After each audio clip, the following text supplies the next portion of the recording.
15ই August নয়, 18ই August রাজ্যের একাধিক জেলায় পালন হলো স্বাধীনতা দিবস। মুর্শিদাবাদ, নদিয়া, মালদা, বনগাঁ, বালুরঘাটে জাতীয় পতাকা উত্তোলন করে পালিত হলো স্বাধীনতা দিবস।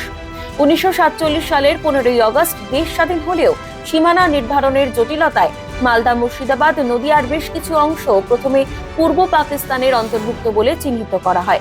র্যাডক্লিফের সীমানা প্রকাশের পর বিষয়টি জানতে পারেন সেখানকার মানুষ।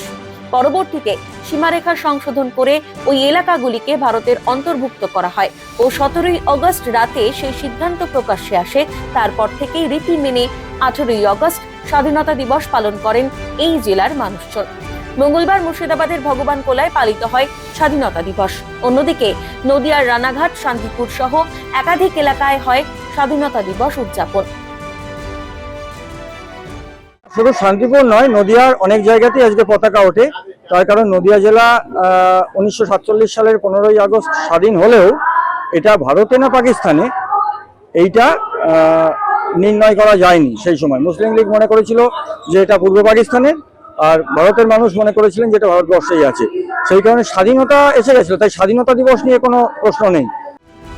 পাশাপাশি মালদায় ইংরেজ বাজারের বিধায়ক অম্লান ভাদুরীর উদ্যোগে তোলা হয় জাতীয় পতাকা। দক্ষিণ দিনাজপুরের বালুরঘাটে কেন্দ্রীয় শিক্ষা প্রতিমন্ত্রী সুকান্ত মজুমদারের নেতৃত্বে পালিত হলো স্বাধীনতা দিবস। প্র্যাকটিক্যালি 18ই আগস্ট আমরা মালদা স্বাধীনতা পাই এবং মালদার ভারতভুক্তি হয়।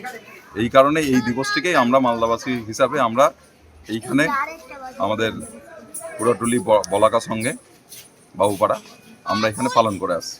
এখানকার যারা সিনিয়র ছিলেন তারাও এটা পালন করে এসছেন, তার পরবর্তীতে আমরা এটা পালন করেছি। 15ই আগস্ট ভারতবর্ষ যখন স্বাধীন হয়েছিল তখন এই জেলাগুলো পাকিস্তানে ছিল, পূর্ব পাকিস্তানে ছিল।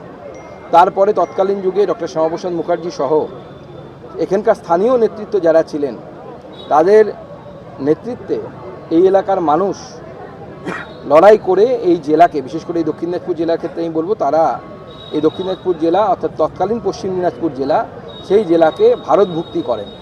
সেই জন্য ভারতীয় জনতা পার্টি 2008 সাল থেকে এটা পালন করে আসছে। 2008 সালে দাঙ্গি থেকে প্রথম আমরা এই মাঠ পর্যন্ত একটি তিরঙ্গা যাত্রা করি। উত্তর 24 পরগনার বনগাঁ মহকুমাও থেকে গিয়েছিল পূর্ব পাকিস্তানের অংশ হয়ে।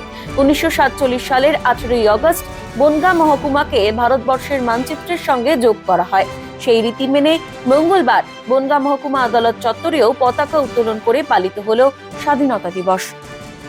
18 আগস্ট আমরা এই দিনটাকে পালন করি প্রতি বছর। 2007 সাল থেকে আমরা পালন করে আসছি বনগাঁ আদালত চত্বরে।